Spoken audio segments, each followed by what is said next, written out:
Word. So welcome back, everybody.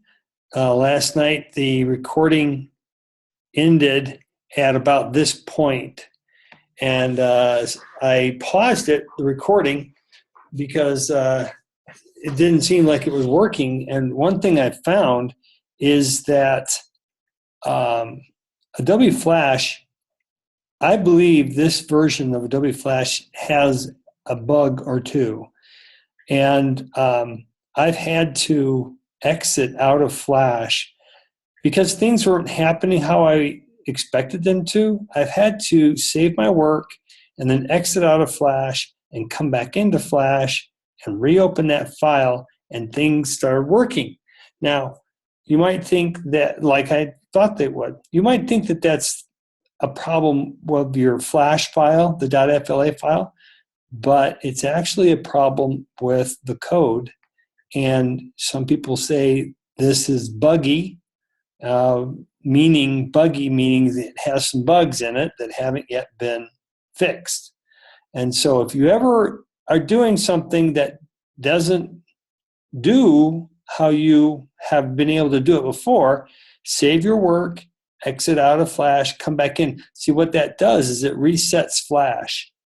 It reinitializes the program itself and resets some things that may not be behaving properly. Now, I've been in software for a long time, and that's what can happen. The program itself can kind of lose its wits, and by exiting out and coming back in, it seems to reset, clear its brain, and start to work properly. Have any of you encountered bugs like that in Flash where you've saved your work, exited out, gone back into Flash, opened up your work, and things seem to be working properly?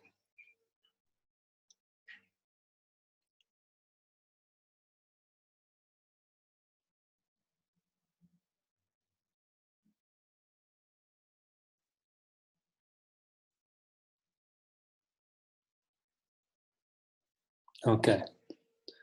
All right, well, let's pick up where we left off. Last night, I had created these layers, imported the images, and David mentioned last night about the idea of sizing your stage to fit your images.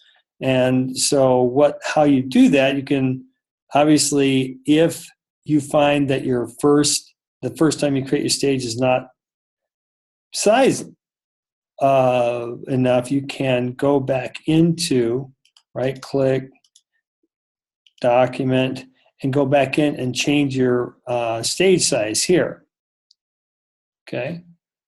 So given that some of these graphics are actually wider than the stage size currently set, the default, I'm going to jump this up to be larger than the largest image that I have to show width-wise, and then height, I'm going to make it square. So that's about going to be big enough for me. I'm not telling you to make them these exact same sizes. I'm just simply letting you know that all my source images are less than 1250 in width and less than 1250 in height. So let's do that. I'm going to click here, fit in window. So now the stage has gotten bigger. Occasionally what I'm going to do, given that I'm on my laptop, I'm not sitting at my desk where I actually have 3 other monitors that I can hook up to, but I'm in a conference room right now, and so I just have my laptop. So if you see me switching over to the flower screen, what I'm actually doing is switching over to the screen where I can see your text chat. Okay, so just give me a second. I'm looking to see if anybody's written anything that I need to answer. So give me 1 second. Oh, okay. Kim asked the question, how can we figure out what size to use? Let me first answer that. So Kim, what you can do is you have your images, for example, in a folder, and these might be some of the images that you are going to put in your animation, in your self-promotion video. And what you can do is just click on them, and you may already know how big they are, but what I do is click on them, click Get Info, and this will tell you right here the dimensions, the width and height. So there's the largest one is 1237, and actually what you can do is you can click and do shift click. Like, did you see how I did that? Let me do that again. Click, and then hold the shift key down, click, and then do right click, and on that, well, you'll let off and keep them selected, and then click Get Info. And what that will do is open up a properties window for each of your images, and that way you can quickly see here. So 1250 by 1250 would be big enough for that one. And that we're good there too. So it's within that. And see that? It's within that. And then here, it'll be within that. This image will fit. This image will fit. So does that answer your question? So I just picked a number larger than the biggest width, and then for the width, and I picked a number larger than the biggest height for the height. So 1250 by 1250, each of these can fit on that. Okay, did that answer your question, Kim? Okay, good.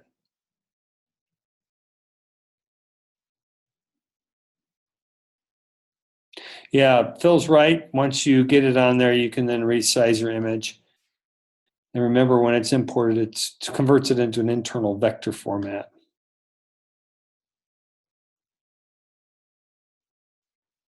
Yeah, you can resize the stage.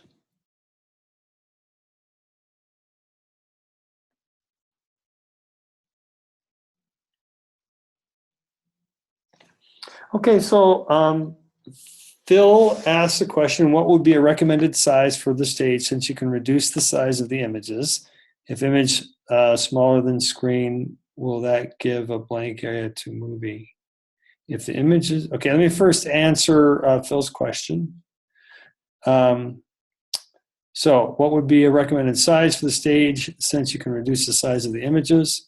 So I'll show you. To use on a browser is what I added later on.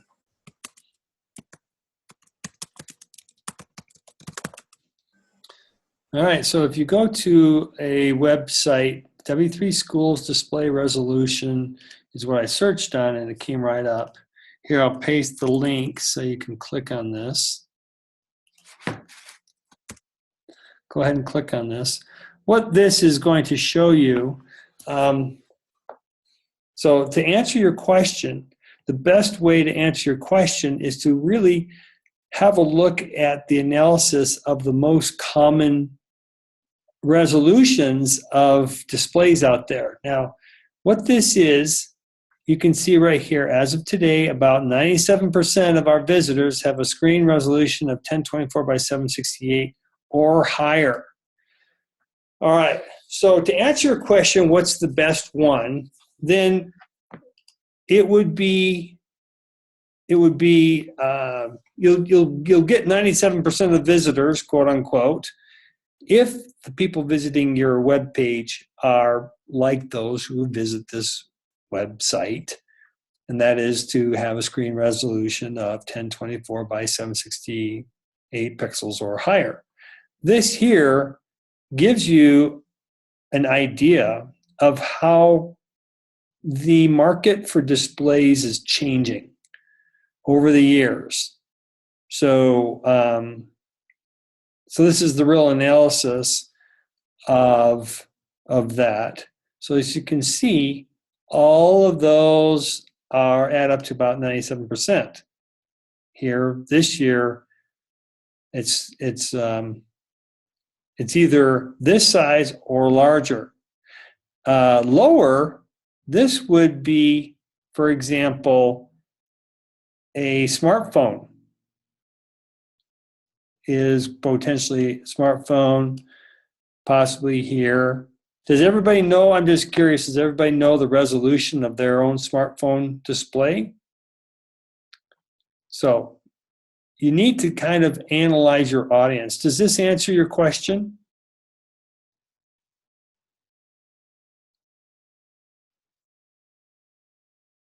Okay. So that helps you analyze that. Okay.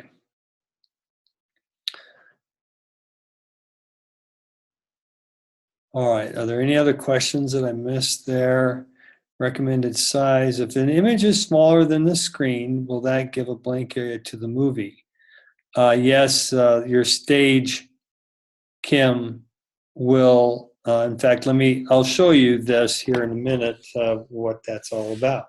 Okay, so now we've resized the stage in order to accommodate the sizes of the images that we have here. And like you mentioned, yes, you can resize your images. So now we have that. I had introduction here. From last night, what I had is I clicked here, clicked F5, and filled that up. So that was staying there. And then what happened last night is I clicked here and it filled that area up. What I'm going to do is go further because I want introduction to be displayed during the first 30 frames here. Then what I want is actually my accounting image to begin on frame 31 here to be displayed, and have that for now, just to keep it simple, to have that displayed for 30 frames. So what I did last night is I clicked here. What I'm going to do tonight is go out to the frame that I want to have it be on the screen until, and then hit F5, fill that out, and watch what I do here. And that is oh, by the way, I forgot to mention that you can turn on your grid and have snapping snap to that grid. I won't worry about that right now, but I wanted to remember to tell you about grids and snapping. So sometimes that's helpful. I won't worry about that right this moment, though.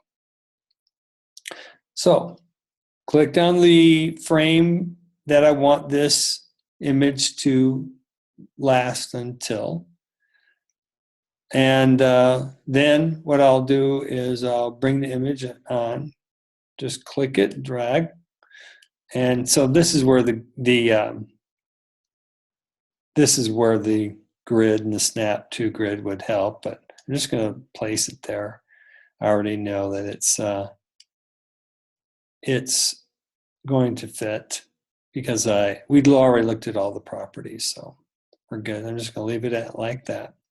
So there you can see that this image, this keyframe right here, is solid black, indicating that an item an object is on the stage. Now, this is not yet a symbol, it's just an object. And it begins on the stage here. But I don't want it to be present on the stage here. And so I'll show you a quick way of getting it to show up here. What I'm going to do is click here on the moment that I want the frame, that I want this image to truly appear. And what I'll do is do a right click and do a cut. Now, by doing that, it will cut the frame that I'm on, but it will make a copy of that image and put it in the next frame, because this is really where I want it to show up. So it's kind of a quick tip how to do that. Again, I just did a copy. I'll do this for each of these layers so you can see how it's done. Then I come over here and I don't want it to show up. I don't want this image to show up while the introduction is showing up. So you can click on that and then actually click the delete key, and that will empty out that, make that circle hollow. And then now you've cleared this out and the image will appear in frame 31. Okay. Any questions?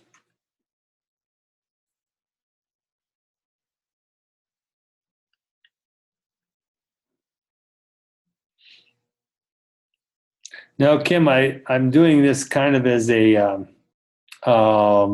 this is a way to do it, just drag and drop, cut and delete, and it's makes it really clean. So you don't need to worry about inserting a keyframe because it's automatically being created when I do a cut right there, and then just clear that.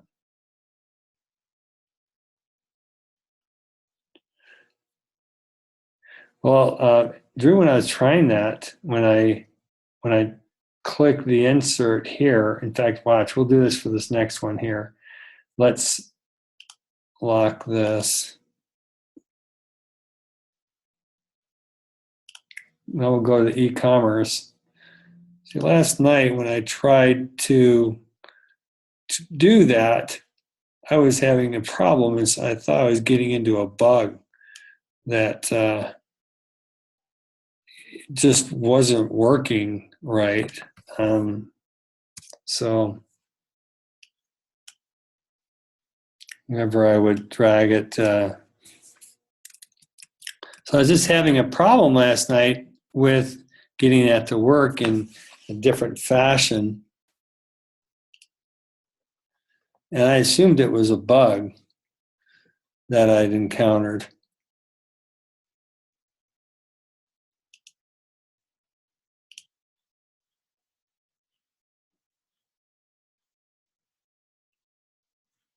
$60 to $90.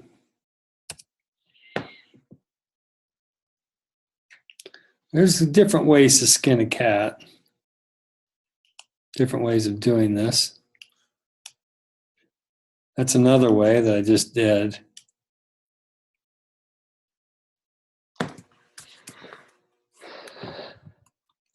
I'll show you what I just did that time. Clicked on the frame where I wanted it to appear. Hit F5 just to fill that in. Went to 90. Hit F5 again. These are just different ways. Let's see.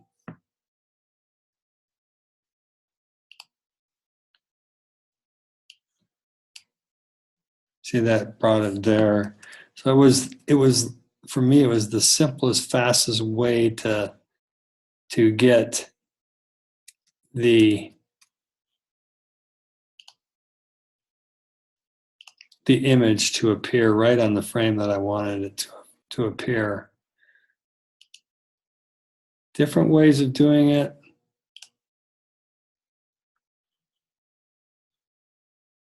There, I just did a insert blank keyframe, so that already clears that out. Then clicking here, click F5. See, I'm already up to about 3 or 4 keystrokes instead of the 2 actions.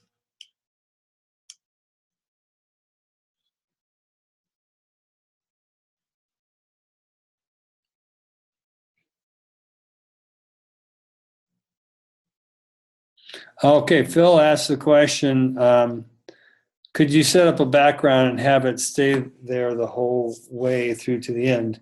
The answer is yes, you can. that would just be another layer, and it would just, the life of it would extend from the first frame to the end. So instead of it ending here, it would continue on. So that would be an example of a background.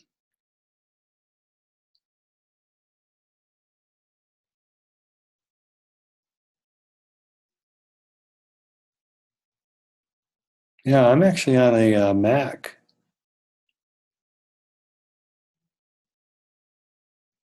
So the F5 is for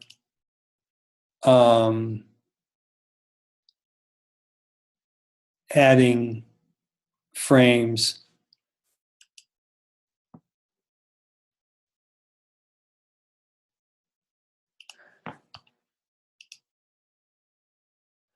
It should be under insert here.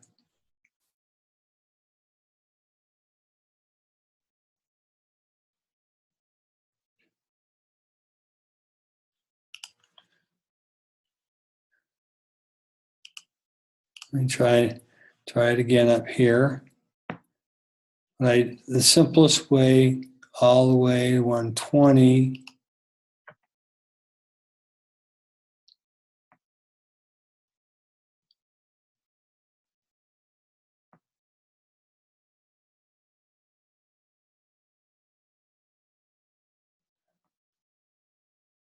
Right click, insert frame. So you ask, what's the F5 a shortcut for? It's for the command insert frame. F5 is a shortcut for insert frame. And it just doesn't insert one frame, it inserts all of these.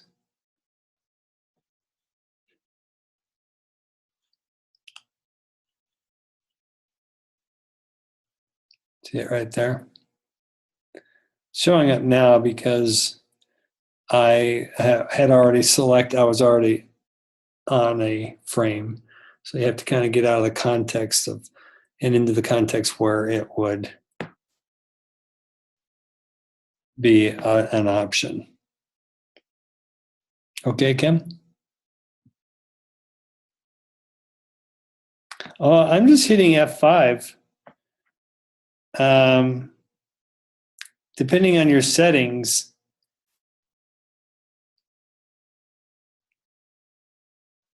I'm just hitting the F5 key. You don't need to do that. You can just do right click and then do insert frame. That's the same thing. Or you can go insert timeline frame. That's the same thing. But I'm pretty sure that my settings for function keys here on the Mac, let me look real quick to see.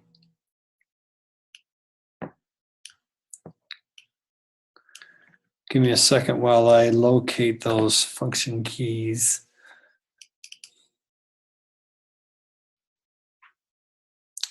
Use all, okay, what I did is I clicked on keyboard. And here it says use all F1, F2, etc. keys as standard function keys. When this option is selected, press the Fn key to use the special features printed on each key.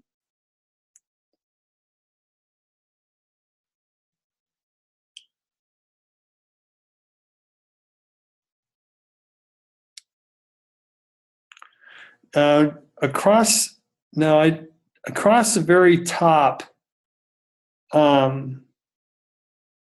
Phil, on your Mac, you don't have across the top a bunch of keys like the escape key and then brightness and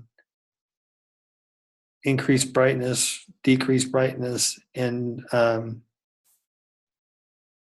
you see them now? Okay.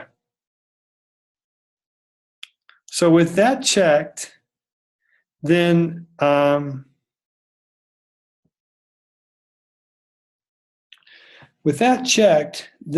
can just do that. Okay, so let's get back to where we were. F5, florist.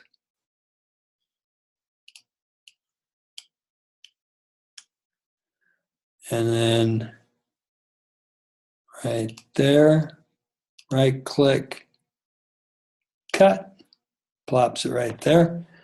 And then over here, click that and click delete. I think that's the shortest set of keystrokes that I've figured out right now to add. If you come up with a shorter way, let me know because I want to share it with everybody. That's like 2 or 3 keystrokes. That works out pretty well. All right, let's add another 30. So we come out here to 150.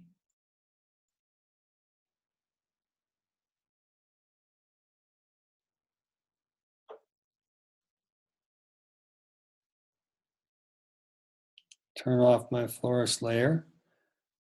The reason why we see that is because our scrub is still sitting on here. Even though the cursor selected here, the scrub was sitting here.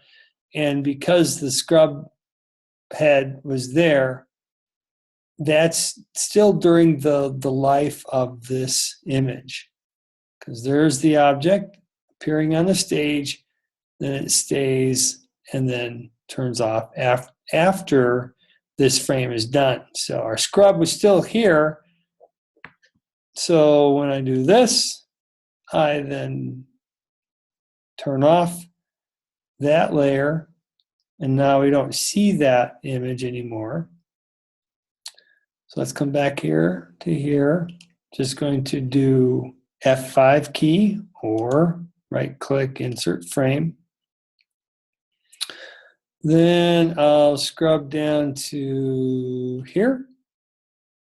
I'll do a right click, cut.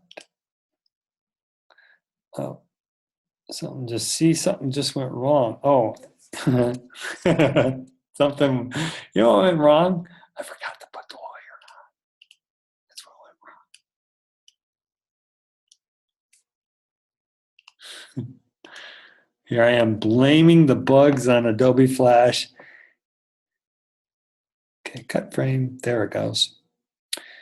And I'll scroll over here, select there, and click the delete key.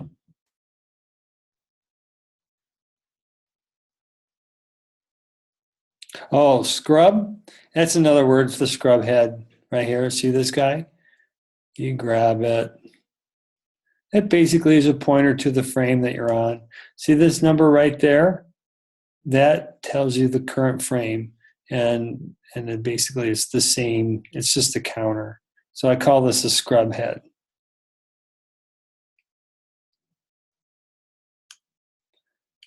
So you can turn these back on just to show you a little bit.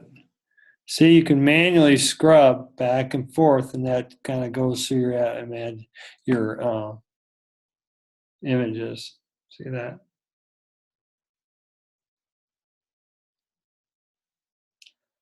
Going to turn them off.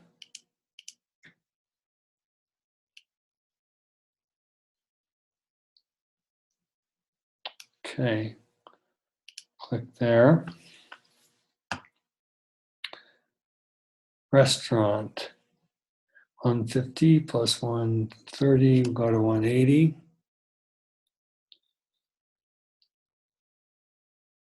Click F5 or insert timeline frame, or right click and do insert frame. Come down here and, oh, wait a minute. Let's see, restaurant. Let me drag that out there. Okay, I'm there. Right click, cut. Basically is cutting out all these frames, or at least kind of creating a cut in it. Makes a copy of the image, puts it here. That literally is an object that's appearing on frame 151. I'll come over here, do a click, and then click the delete key. So the steps are Step 1 is go to the frame. Step 2, do an insert frame. I just clicked F5. Step 3, go to step 3, drag out your image, place it here. This is kind of, it's just like a placeholder right now. Then step 4, click here. And step 5, cut. Step 6, click on that. Step 7, click delete.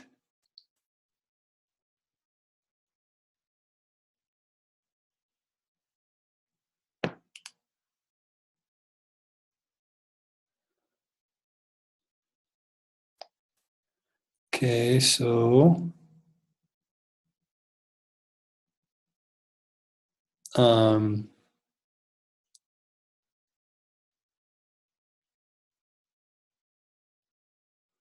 next, let's see, 210 plus 30 is 240.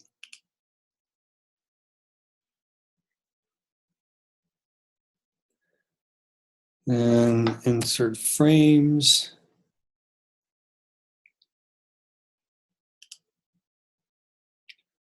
Right here. Can I introduce select text tool, create text box. Let's see. This is just a placeholder. Ending.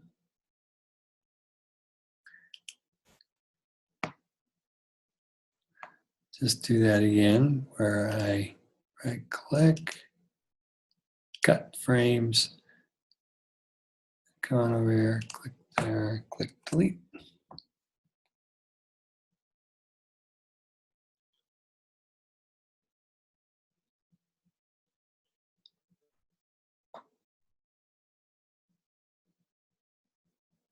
See.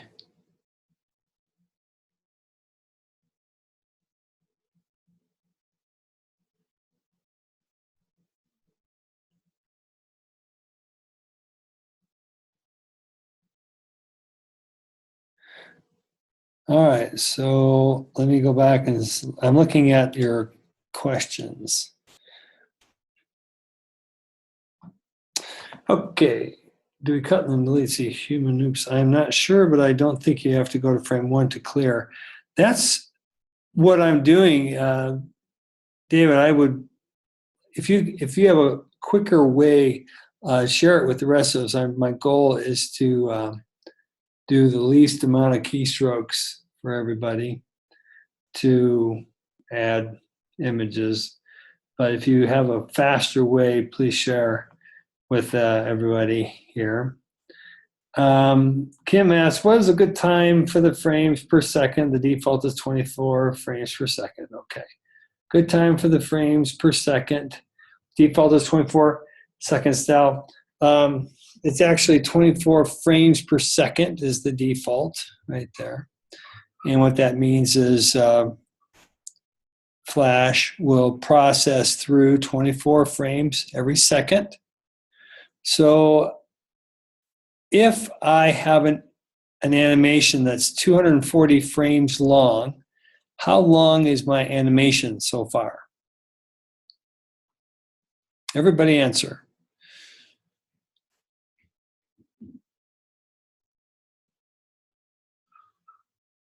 If you're not sure, just put a question mark.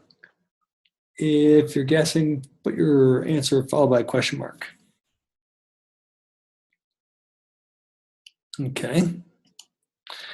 All right, so this is for Kendra and Maria. The questions I'm going to ask next are only for Kendra and Maria. Everybody else, just sit tight for just a second while I work with them, please. Okay. Questions now for Kendra and Maria?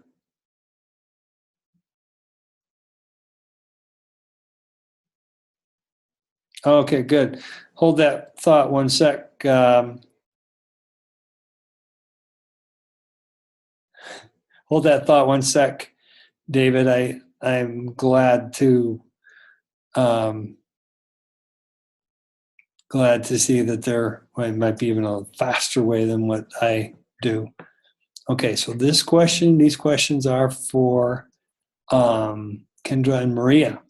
So here, Kendra and Maria, do you understand this counter up here? What is this counting? Go ahead, Ken. These questions are for Kendra and Maria. What are these numbers counting? And what is the thing that they're counting? This is 5 what or 10 what? What's the unit that they're counting? This means 20 what? Do you know the thing that they're counting?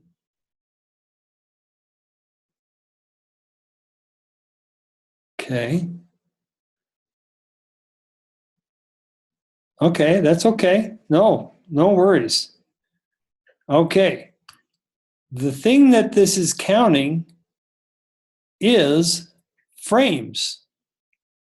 So this is a frame 1 is found right here. Frame 5 is found here. Frame 10 is found here. Okay? So this counts, this is a frame counter. Now, don't worry about, I'm totally fine, Kendra. No worries. It's all good. No worries at all. So this is a frame counter. Okay? This counts how many frames go by. Okay? So now, next question. Have you ever seen pictures of, in fact, I think what I'll do is bring up a couple of pictures on my screen.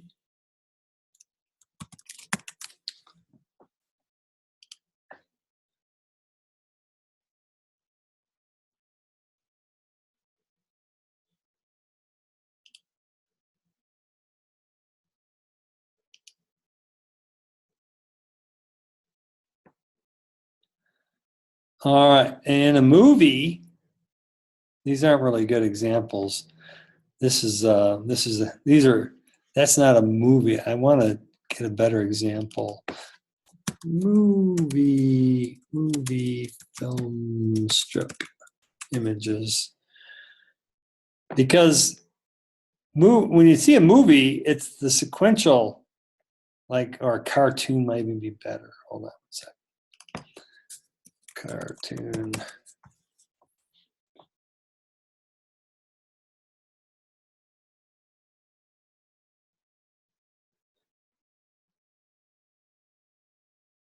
Not really seeing some good examples. What I'm really interested in having you see is where, maybe what I can do is old movie card spinner or something like that. Get what they call that. It's like in a movie, you could watch this thing spin around, and each image, it would make it look animated. Not doing a good job here querying. Oh, I know what I can do. Give me a second. Really quickly here. By the way, everybody, let's see, 8:15. So we'll take a break here in just a minute. So let's see. Flipbook animation. Hey, Chip, the frames on a movie film is about the same as a 35 millimeter frame with the notches and everything. You just might have a little bit different size of the movie frame. Okay. All right. That's good to know. Now, Maria and Kendra, can you see this flip book going by?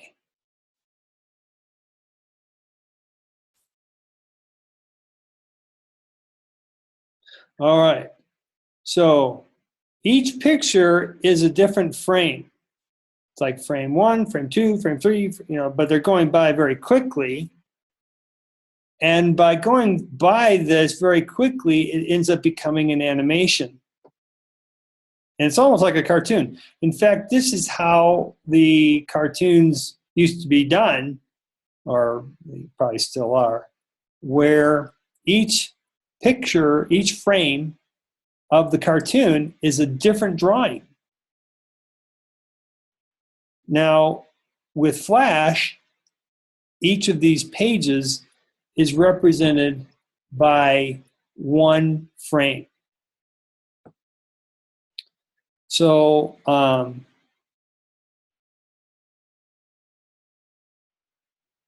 when we we do one picture at a time.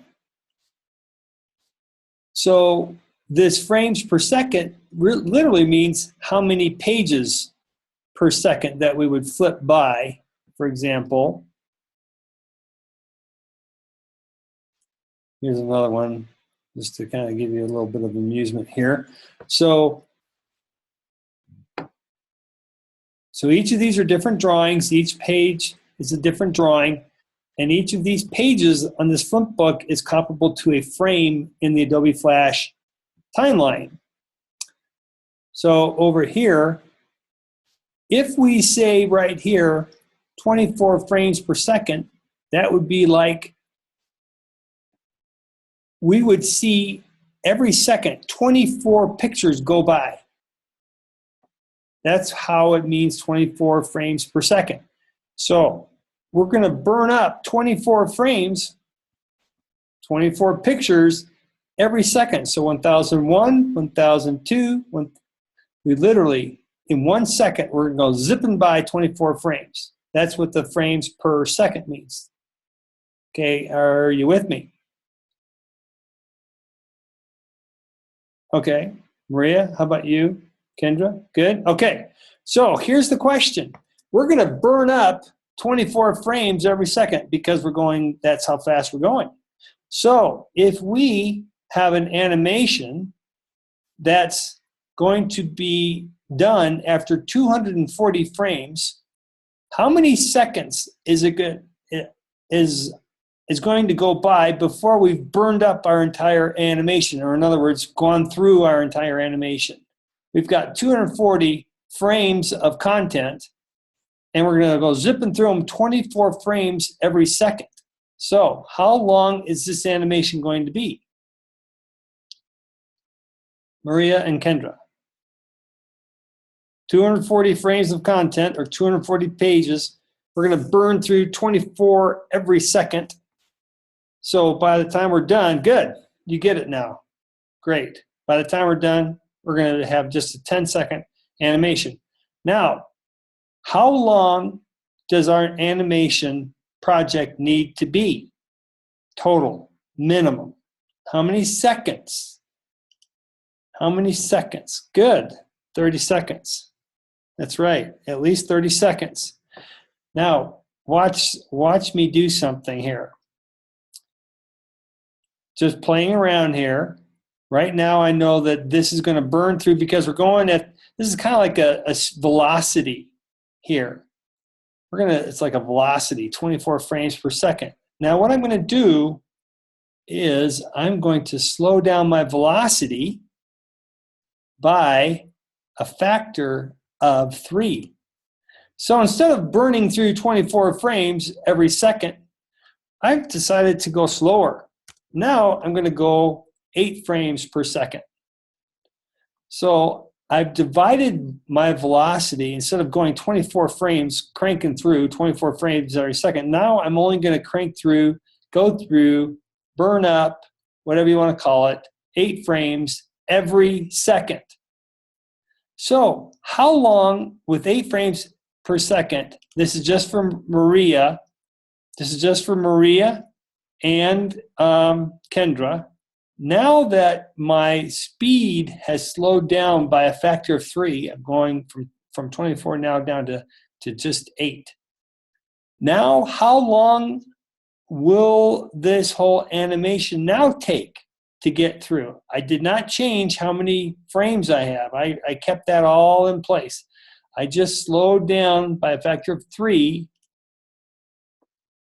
how fast I was going through it. Now, how long will this animation take? This is just for Maria and Kendra. Good. You get it. Very, very good. I slowed down the rate by a factor of 3, so that extended how long it's going to take to go through this animation. You guys did great. Good job, both of you. I think you get it. All right, so let's go back here, and very good. So I'm getting a call from a work guy. I'm going to just message him and tell him I'll call him right back. We'll take a break here in about 2 minutes. Okay, so now we've got the content. I'm going to turn these back on so we can see them. And now we can use this to jump to the beginning. And we've slowed it down now to 1/3 the speed that it was going before. By the way, the 24 frames per second, the reason why it's kind of a default is because, like I think that was Phil, I'm not sure, mentioned, it takes 24 frames per second for, I think, was it 30 millimeter or 8 millimeter to look normal. Movies are typically, like if you're doing a cartoon or something, you need to come up with 24 frames, different pictures per second in order to have it look normal. I'm trying to locate that. FPS, default, movies, frame rate. So the human eye, 10 to 12 images per second. So if you go faster, then the human eye won't even notice it, really. It'll smooth out. See, early silent films have stated frame rates anywhere from 16 to 24. And so motion picture, while shooting a frame rate higher than 24, would create slow motion when projected. So anyway, silent movie. So 24 frames per second is, see that? Many variations. So we choose 24 by default just because that's, as you can see, it's a kind of a standard, a little bit historical. Doesn't have to be exactly that, but that's a little bit to answer that question about that. Okay, so we went there at the beginning, and we click play, and there's the time for the first image, second image. Oh, I forgot to turn off my ending from the beginning there.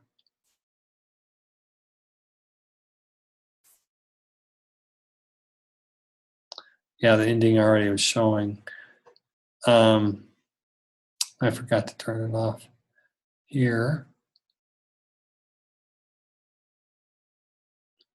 I think I heard Dave say that by just double clicking for remove frames, then it goes back. Trying to figure out the do clear frames. That works too. What method did you use? Oh, by the way, let's take a break. Let's do a 10-minute break. Okay, so you can stay. All right, so let's see what other questions there were.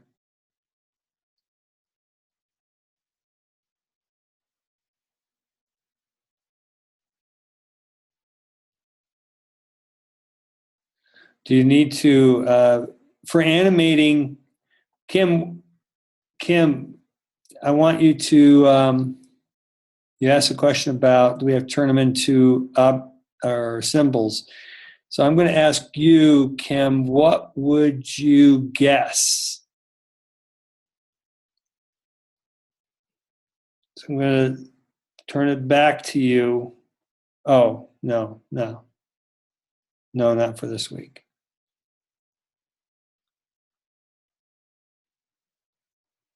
Only if you're going to be doing some animating, but that's kind of a hint to the answer to your question. But for this week, no, you don't have to.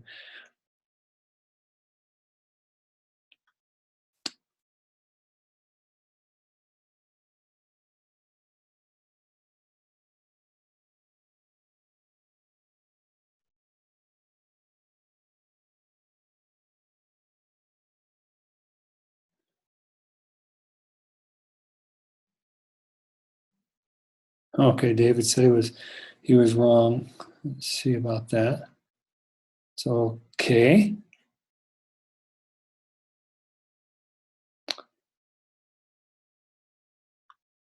Hold off. Let me scroll up and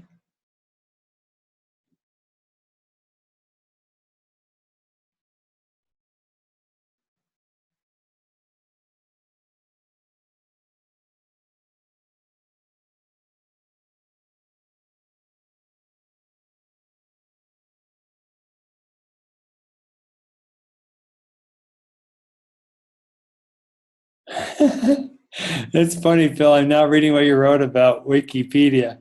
Man, I love Wikipedia. I am not ashamed to say this is the best thing since sliced bread. There's so many people that look down upon the reference of Wikipedia, and for me, I think it's a great resource.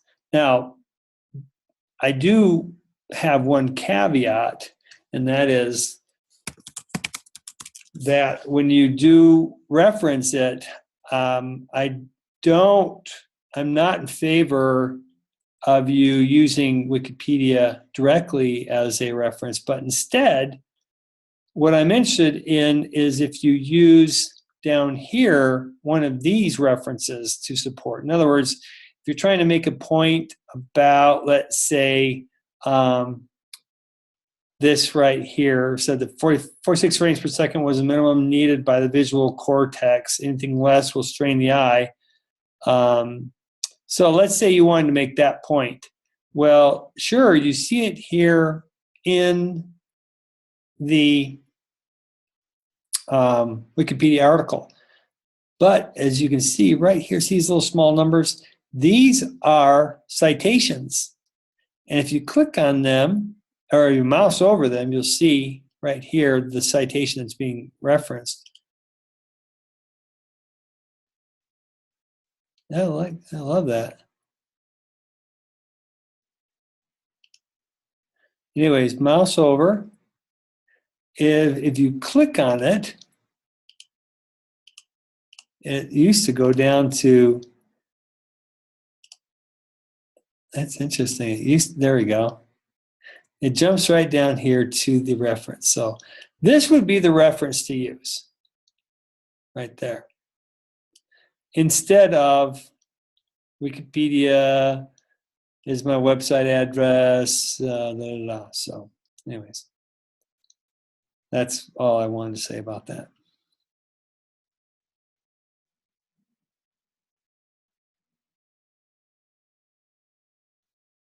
Yeah, exactly, Kim. So I am not in favor of you using this as a URL.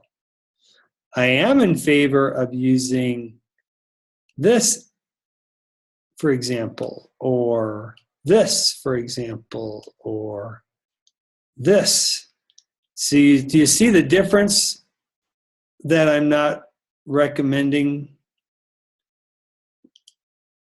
You see the difference? I'm not recommending the web page Wikipedia as the URL, but instead the reference that the Wikipedia is using.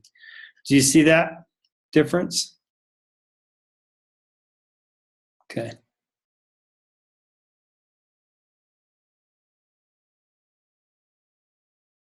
Okay, so Kim asked a question about the assignment. Wording. Oh, that reminds me. I think it was Kendra that brought up an important point. And that is,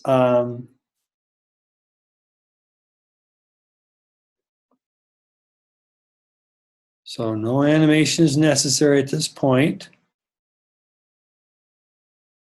All that's really required at this point is to have each asset placed on the timeline at the timestamp it will appear.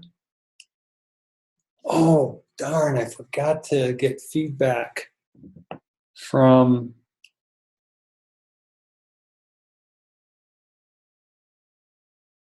Caroline today on this note. Remember last night I was saying I don't see the need for that.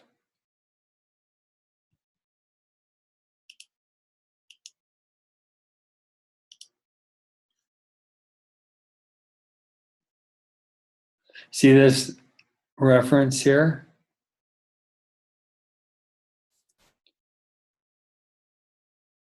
By the way, you want to click that allow smoothing.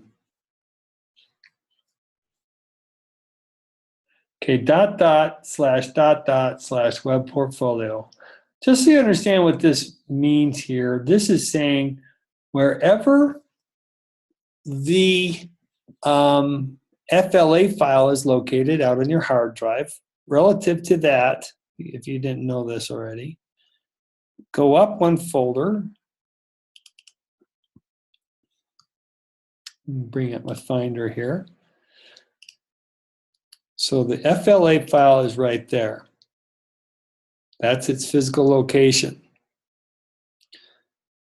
This right here is saying go up one, go up again, and then the web portfolio folder underneath there. But remember, that's where it originally was, and then I moved it down here because it used to be up here, and now I moved it down here. In fact, let me see, for the sake of just showing, proving a point, if you will, I'm going to throw these away. So now the files don't exist anymore on the hard drive. This is when I had to reboot. I'm just getting rid of, that's why I get rid of that. Anyways, there's my FLA file. I have, in fact, I can even get rid of this. So just to prove a point,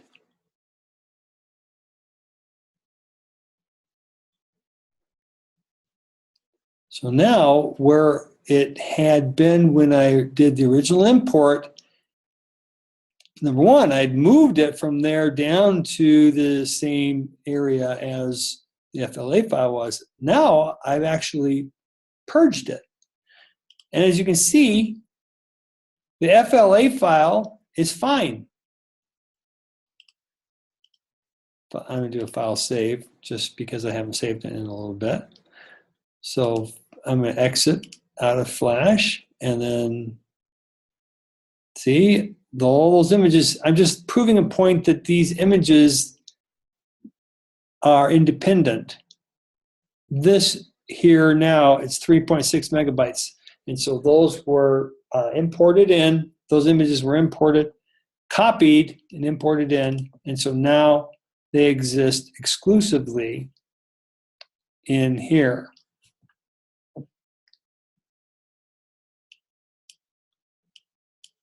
See that?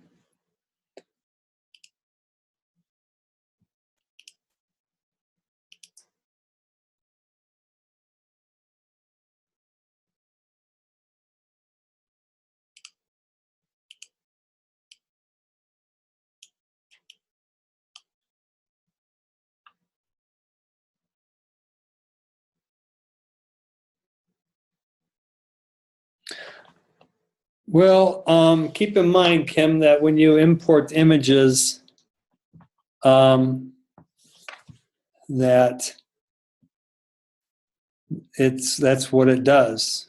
So it brings them in, converts them to vector format internally. Now let's do a publish. Oh, let's see, what time is it? Okay, it's time to get back to it. Oh.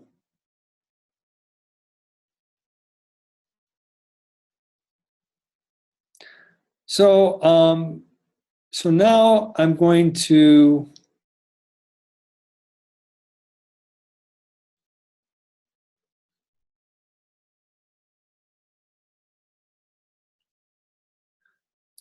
do a file, or excuse me, publish settings, output file, chipbrown.js, and click. Make sure I'm see where I'm pointed though. Aha! Always double check. You always want to make sure that you are publishing to the same place where your FLA file is. You just, I mean, you don't have to, but it's good to keep these two separate because you want to do that for the assignment. Okay, got right here. I think I'm going right here. Okay, I'm just going to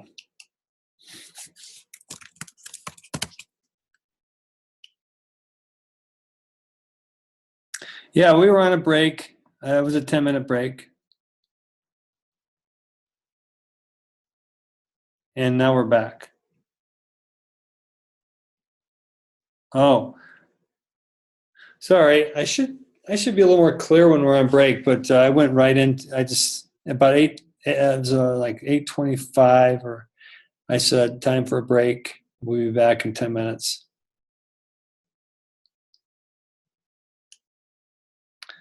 And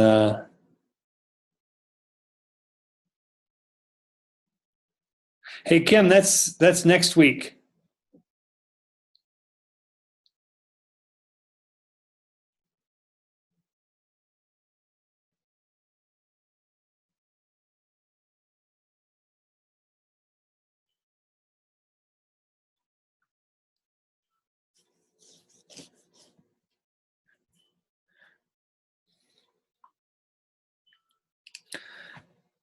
Kim, all you're doing is planning and gathering assets.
All right, Chip Brown, click save,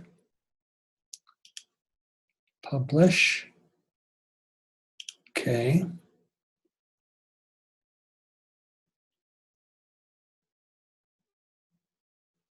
And there they are, HTML and JS. Uh-oh, where is the .swf file? Everybody answer.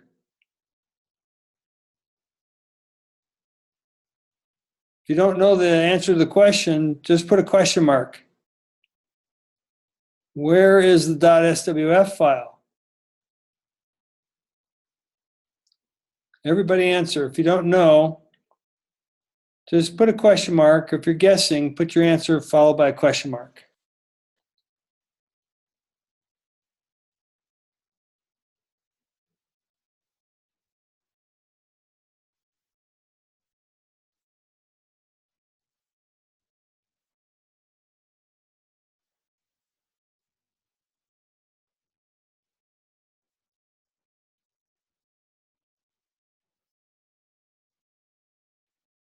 Okay. Now, this question, my next questions for the next couple minutes are for Kendra and Maria and Pam. Okay? Kendra, Maria, and Pam. Okay? So,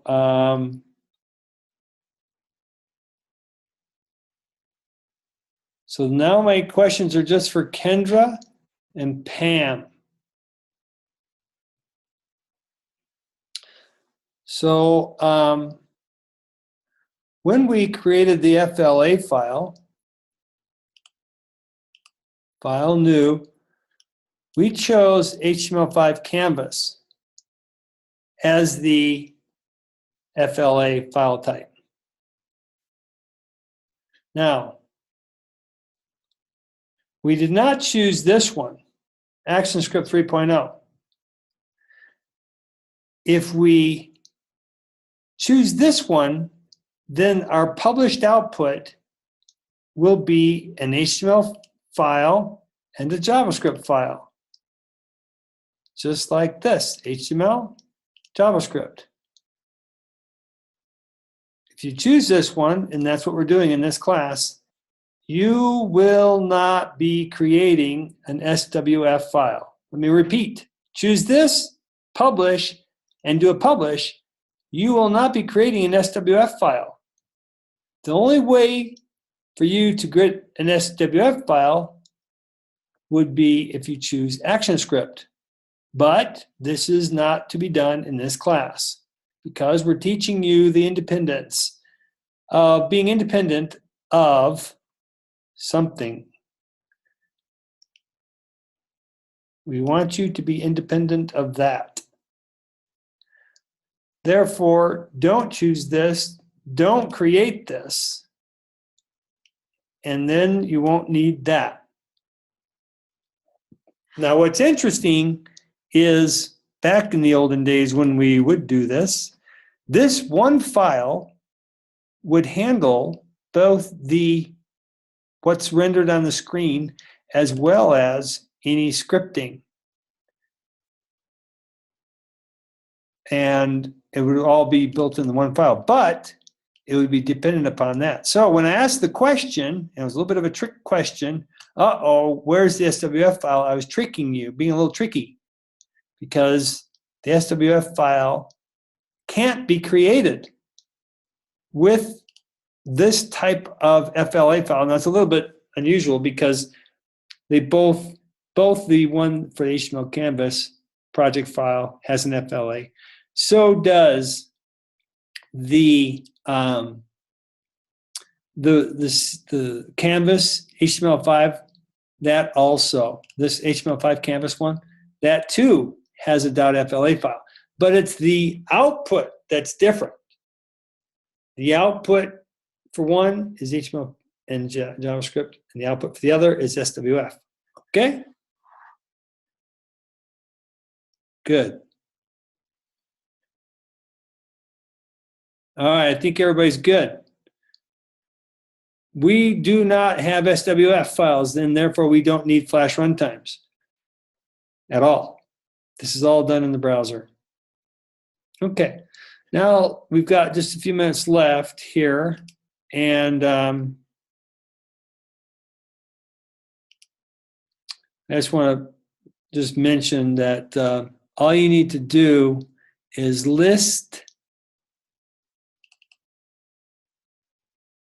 put all the assets into a folder and zip for submission along with your FLA file.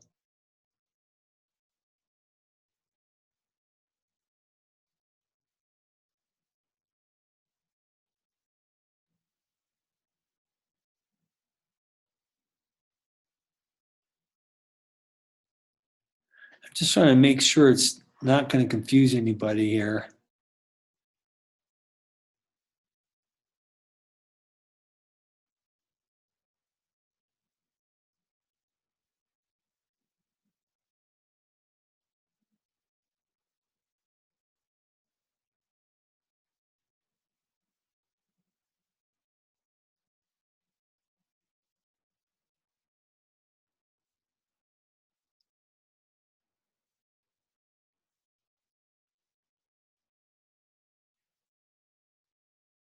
See, it says here, have each asset placed on the timeline at the timestamp that will appear. And yes, I've only focused on images. And there might be text.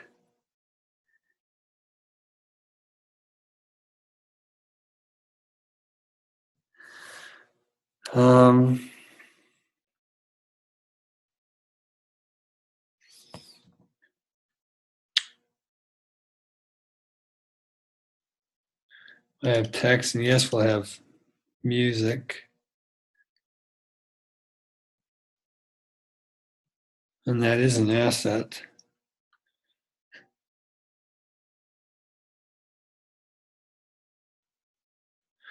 Well, I don't want to make it too difficult. So, see, there's almost an argument in favor of retaining number 6 here, because right now the example I went through only dealt with images, and I've left out text and music and video. And so I think what I'll do, let's do this. Let's leave number 6 in, because the reason I want to do that is because maybe I should say put all the remaining assets. Let me do that. That should be a little more under, put all the remaining assets. Because that will mean anything that you haven't yet included. Text, you might have a text paragraph, you might have some audio, you might have some video. I think that covers me. I'll just put the word remaining. That way we can keep number 6, and that will, see, I didn't talk to Caroline about that. And today I spaced that. So let's just do that. That way I'm protected by leaving that in there, plus the fact that I only went over images, and that's all you really need to do for timing anyways. So anyways, this is a good solution. Yeah, let's do the assessment now.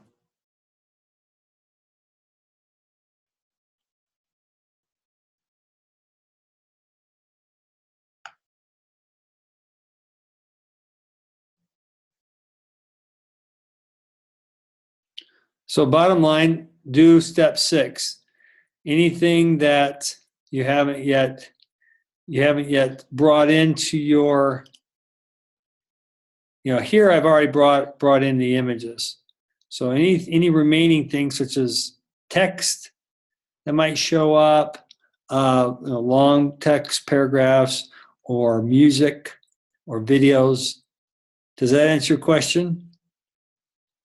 Drew, is it clear? You're good? Okay. And so, Kim, are you good?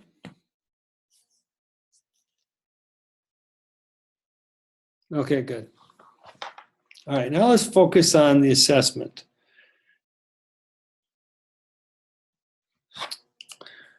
So, by the way, when you submit this, you'll want to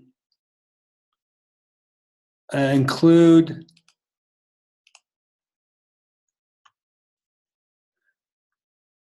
let's see, I don't see it in here, so she forgot to put this.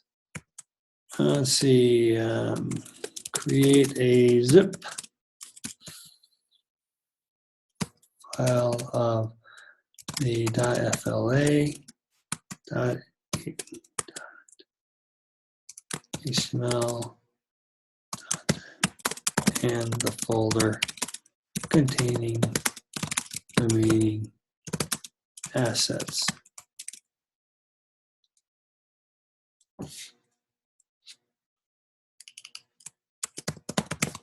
There you go. Okay, submit a zip file of the FLA, HTML, JavaScript, and the folders.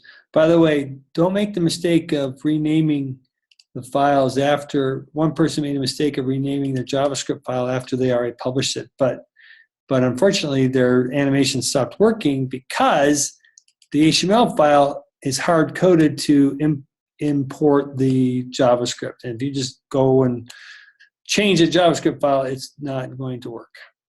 So don't rename after you've already exported or published.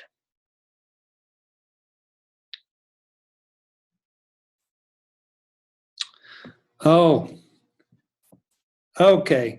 Are we submitting to the page or to the Dropbox? Okay. Submit to the page. I always use the word Dropbox.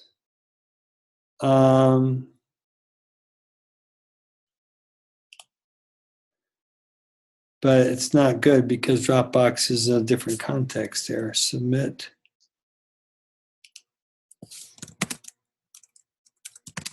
to this assignment. How's that?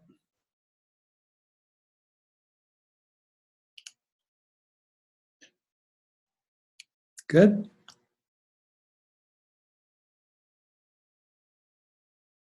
Yeah, make sure it's zip.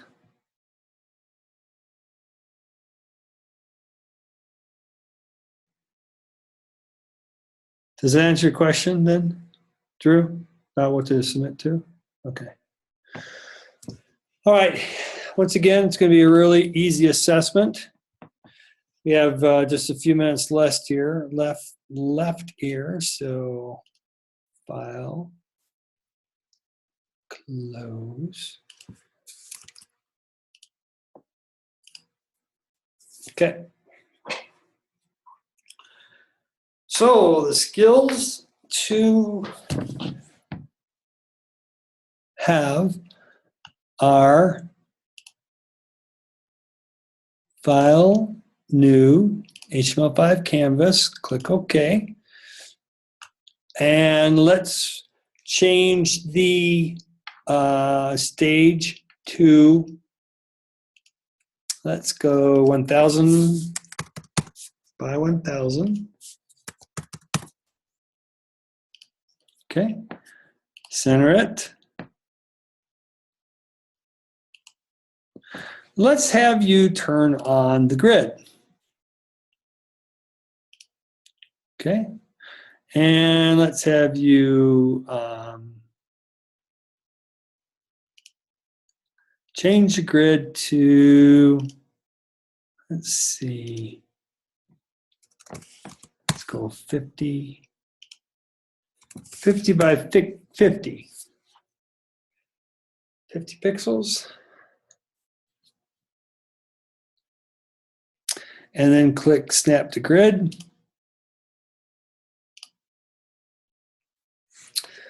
All right.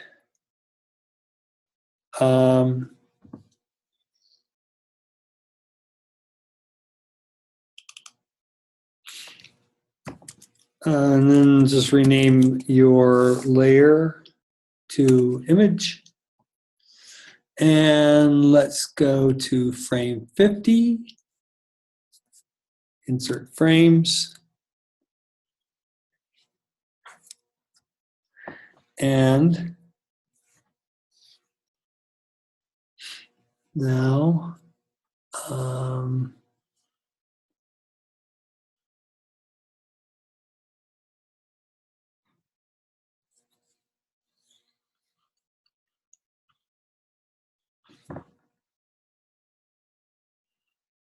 import a file. Doesn't matter what file you use. Import to library an image.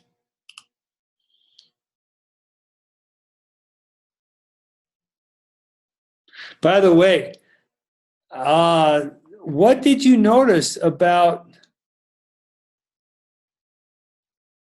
what else was, I forgot to point this out. When we did a publish, look what appeared. Does everybody see what appeared? Everybody see that? What I've been pointing out the HTML file and JavaScript file, but what else appeared in the publish? See that?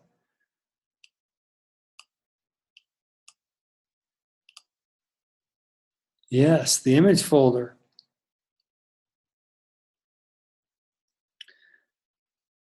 Now, it has to be there because the web page, in fact, let's go ahead and show you what that looks like. I'm going to double click on the HTML file.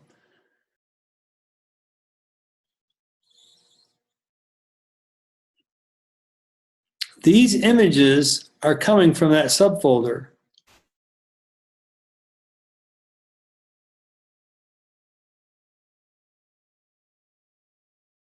Down in here.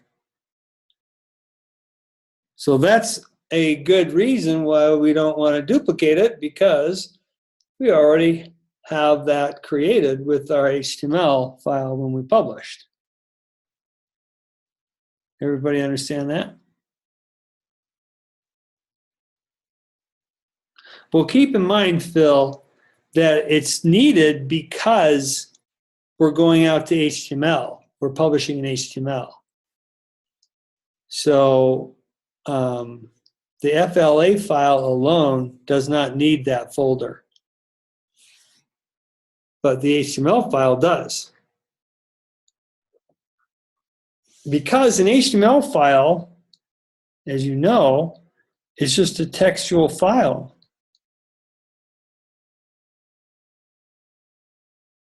I think it's looping. The HTML file itself is just a file, a textual file, and therefore it cannot include the pictures we have. Therefore, it references them.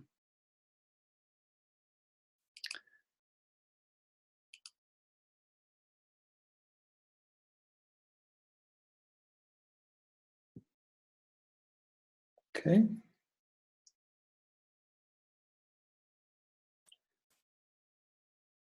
By the way,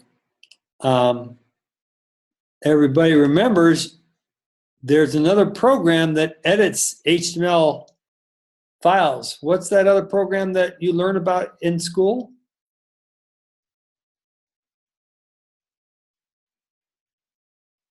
Right.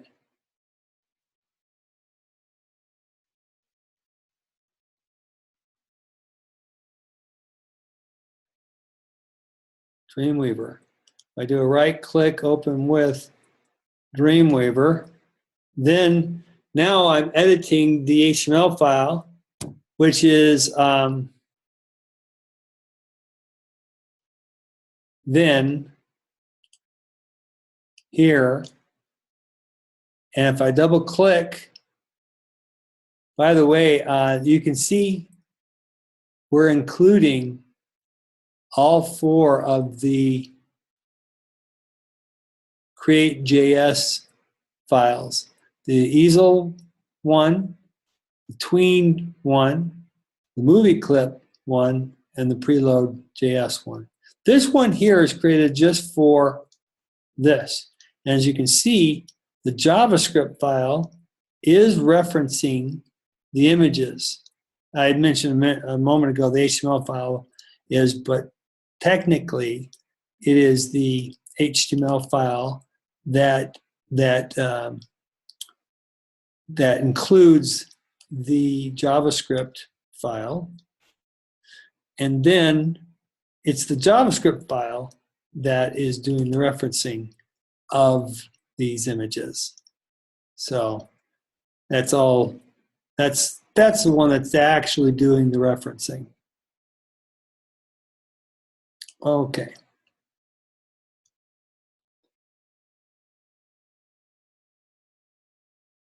So, all right, so let's bring in an image. Back to the assessment. A little bit of a diversion there. Back to the assessment. So add one image to import, then drag that image here.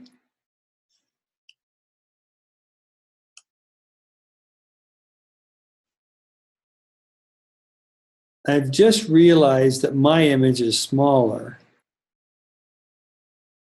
than, I mean, my stage is smaller. Okay,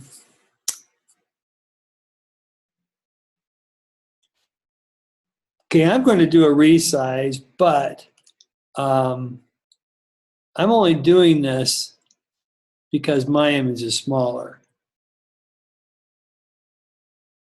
Just so you know, that's the free transform tool. Hold down the shift key and it will resize it. Okay. If your image is larger than the stage that you're creating, then use the free transform tool to resize it. Okay. And then do File, Save, and I'm going to create a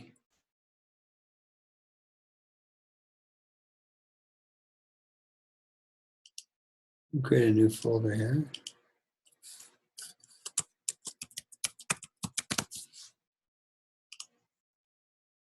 Call it assessment 4. No, I don't know where that came from. Assessment 2.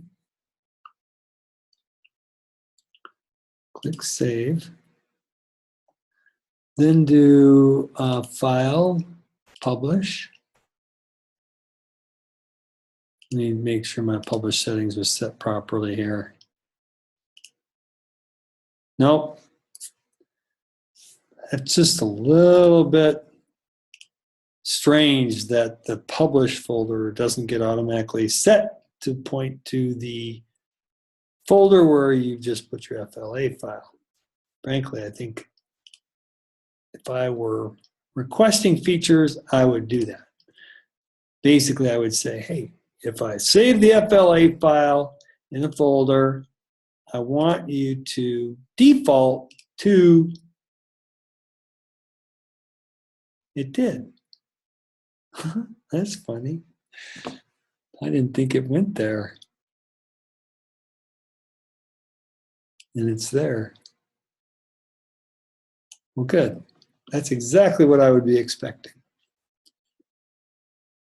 So now we have the FLA file, the HTML file, JavaScript, and our image folder.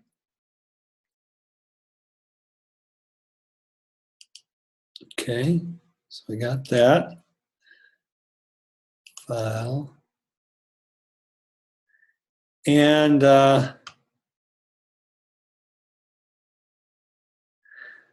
let's go 2 steps further.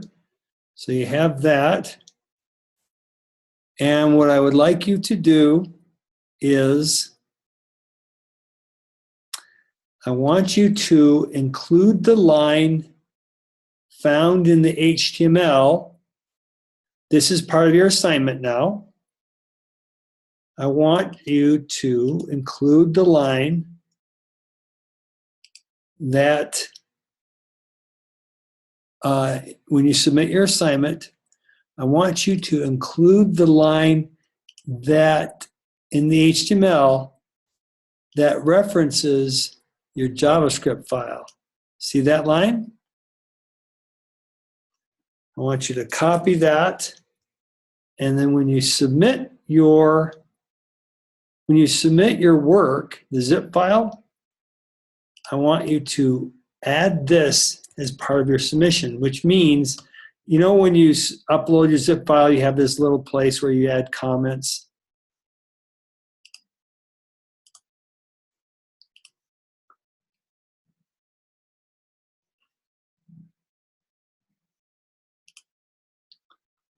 We're almost done. Okay, so I'm going to change the student view. Modules.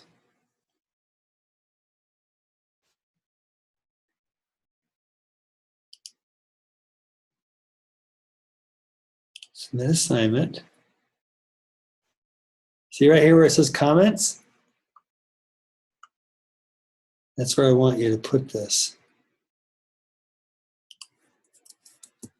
Right there. Then, in fact, let's do this.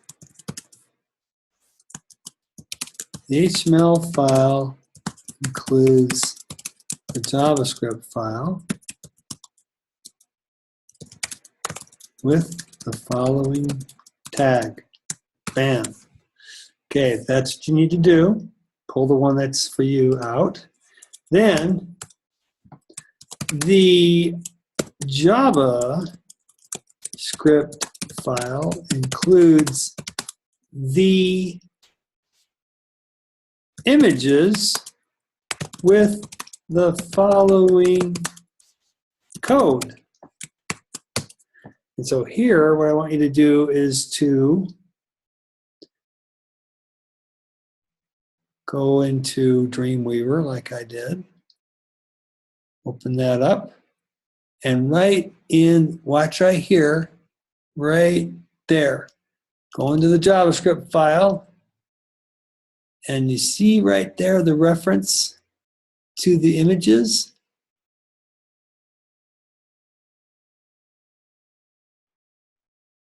Right here, I want you to include the manifest.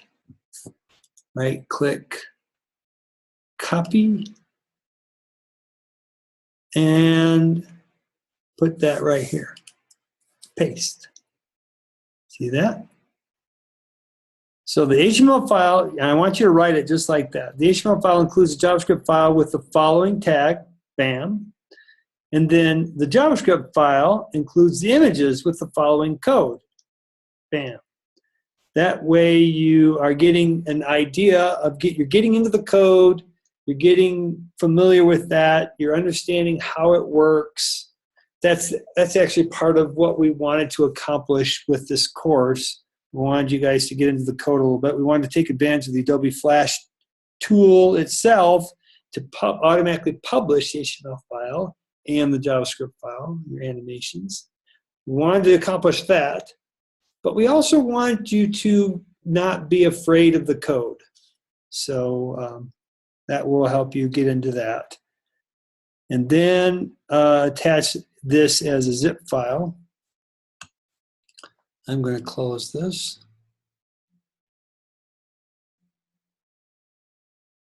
And I'm going to go show you how to, you know how to zip this up already. So you need to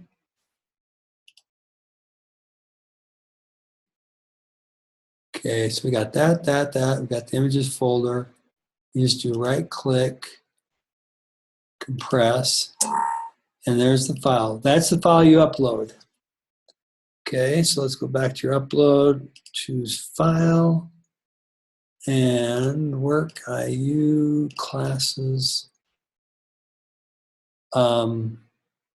ES360, and then HTML5, to this file. Bam. Okay, so I've got the zip file of the FLA, the HTML, and JavaScript, and right here I reference the important parts of the HTML and the important part of the JavaScript.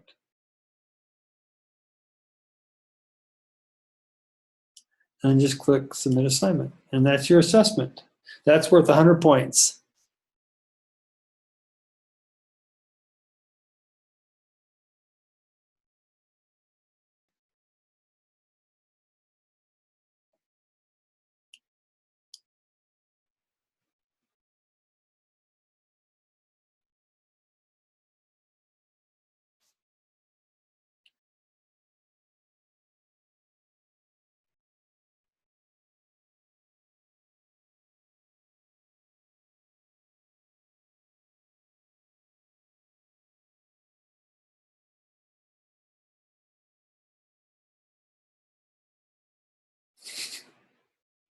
Sorry, I'm laughing at what you guys have been chatting. Oh, Drew, you're funny. Sorry, I'm just getting caught up on your chats.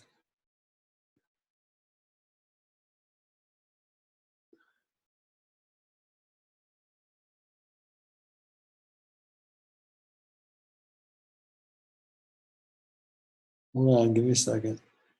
Every time you guys chat something, it re-scrolls my screen down to the bottom. I gotta scroll back up.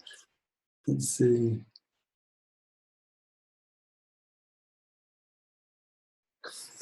You guys are calling each other. Yeah, very funny, Guru. You're right, Pill. That's funny. Drew, Guru, Phil, Pill. You guys are having too much fun here. Oh, Drew grew and Phil took a pill. That was called full. Something like that. Okay, just an easy question. Uh-oh, in rare form they say. Can I use a mic? You bet, Kim. I think you can. Uh-oh, she wants to speak. We've been together for a while. Yes, it's getting kind of late, isn't it, Phil? This is after hour. We've been around together for a while. Can you tell that? Yeah, definitely. Kim Graham and Drew Grew. Okay. So the assessment is we got to include the image reference to the assignment. I'm kind of confused. Okay, so am I. Because you made the JavaScript reference included all the images that we use in our. Oh, good catch. Kim, you deserve an A for the night. Good. Do I have to turn in my work still? You definitely do. Just because you're setting such a good example for everybody. All right, good catch. All right, let me explain to you what she just caught. I accidentally was editing the assignment HTML when I did the submission. So let's redo that. Good catch. Thank you for. I've got to read. Because you only used one image, but it referenced 7. Yeah, that's good catch. Okay, so let me do that again. Choose the file. All right, assessment zip, that's what I want. Now let's go back to open up this one here. So right click, open with Dreamweaver.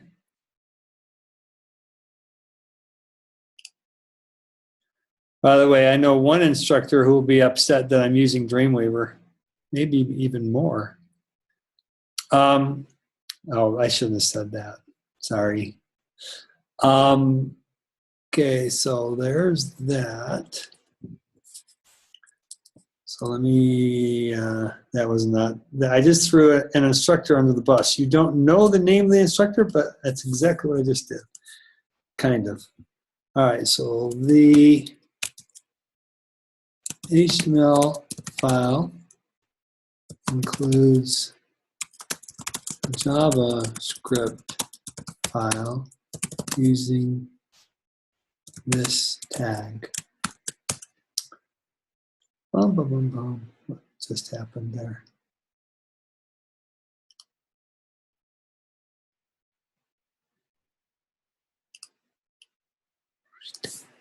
Command C to copy, paste. It's kind of funny, like the neck bone's connected to the shoulder bone's connected to the elbow bone, and so on. The HTML file is connected to the JavaScript file, JavaScript file, trying to be funny, it's getting late. JavaScript file references the image using the following code.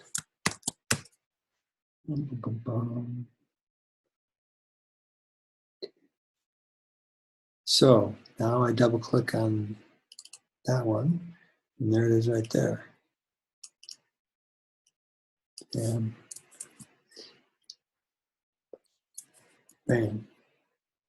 That's it. Everything submits, and we submit it. And there's your assessment. That's it. Easy schmeezy, as Phil says. I think that was Phil.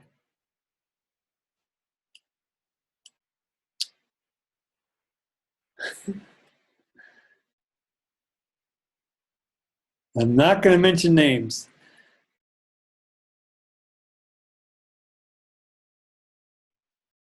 No, there's just kind of a, there's just a real negative feeling towards Adobe Dreamweaver and a negative feeling towards Adobe Flash. And frankly, I think they're excellent for educational purposes. However, there's a good chance that if you're doing web development, that the place you go to work, there's a good chance it might not be using Adobe Flash tool or using the Adobe Dreamweaver. There's a very good chance you aren't, but it's good for education, I think. But again, the instructors will probably say, well, if you really want to educate the person, the students, you'll use the tool that puts them right down. Frankly, I think it's right click, open with, I think that Sublime, this is the tool that another instructor really likes. So here we've got Sublime. I'm just showing you this so you can kind of see. Different tool. So this is the one that that instructor teaches. So you can just grab the file there. But what's interesting is it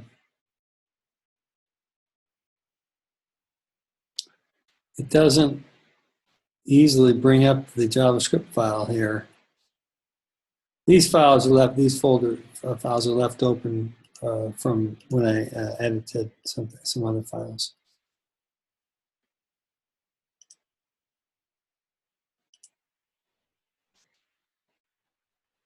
Oh, sorry. That's from my work. Okay. This is the HTML file. So it's a different editor than the Dreamweaver. This is probably all confusing over here. That's from my work. So see, the editor is pointing to the folder, the last folder that I was working in at work. But see, there's not an easy way for us to open up the JavaScript file. That's what I like about Dreamweaver, wherever it went. Sorry, I will find it.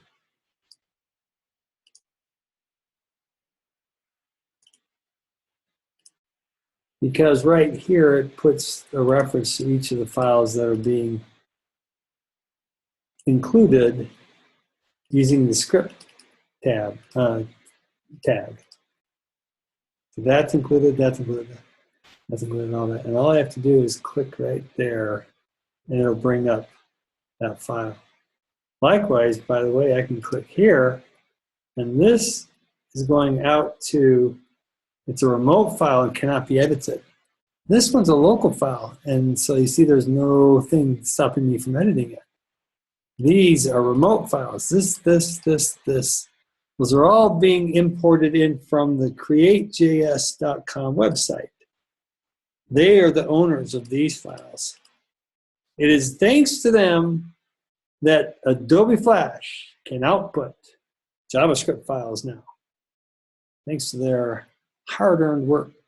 And you know that they are doing it for free because the Create.js website, this is all open source. So see there, you can see that there's the ones that are got, see that easel, tween, sound, preload. Easel, tween, movie clip, preload. Well, looks like they have a different one for movie clips.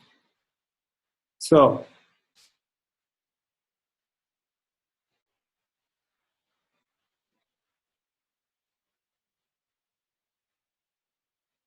now I'm reading your chats. Hold on.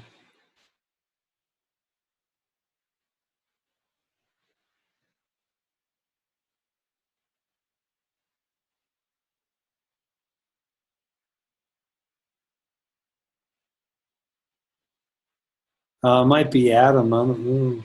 So.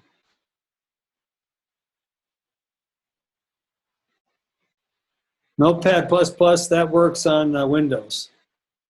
I love Notepad++. Back when I was working on a Windows machine. Kim asked the question, we have access to Edge and Muse and CC, will we learn them? Kim, the curriculum committee is making some decisions about those exact questions, and so they are still meeting on that question, Kim.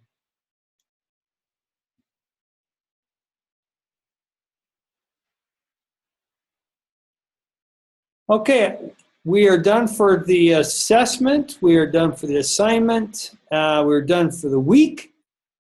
See, Wednesday night. And so you're free to stay behind. Done for the month, according to Drew.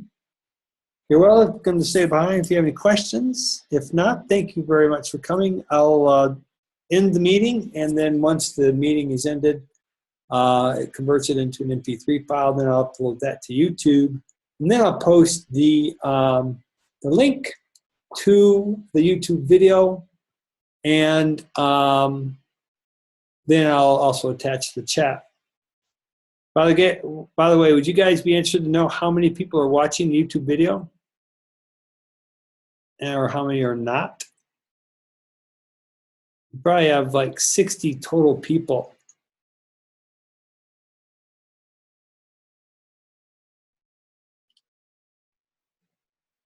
How many people do we have total? There's like 60 people in our class. And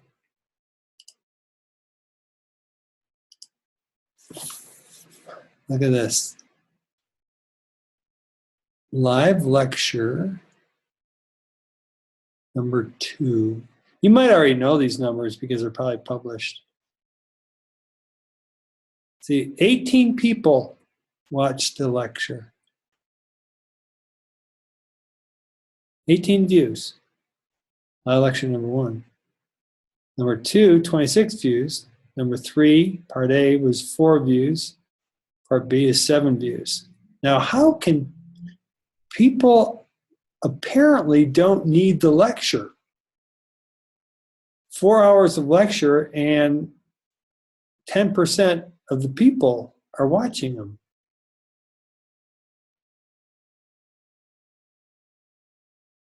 See, only 8 views so far.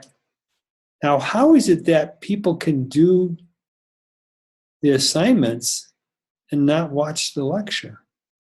I don't know. I don't get it.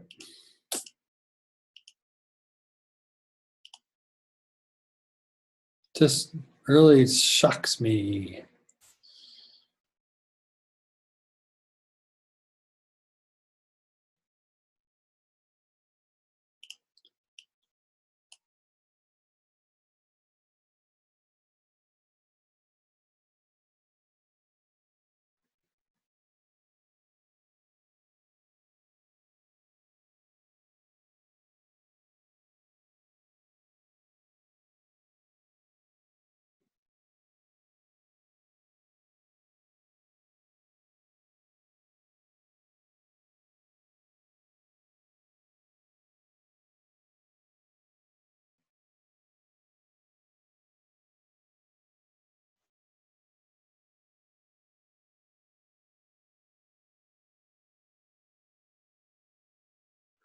Oh, Dave, I'm going to be doing that in next week's class. Play button.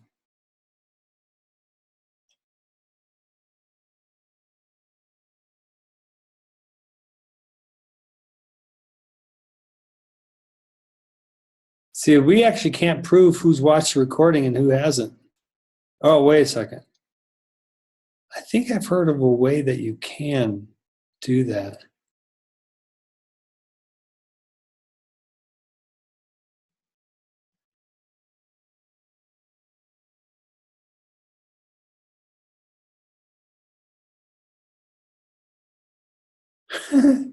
You guys are just cracking me up.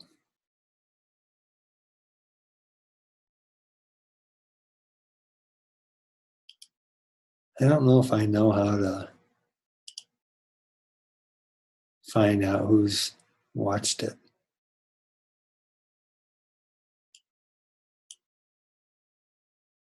Anyway, that's another topic for another time.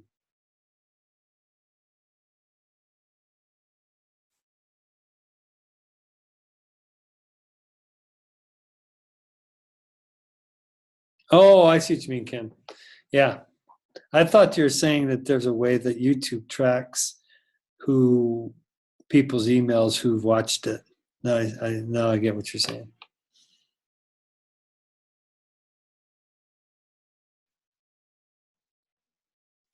Man, I think people, if anybody reads the chat, if anybody reads the chat, they're going to get a kick out of this one.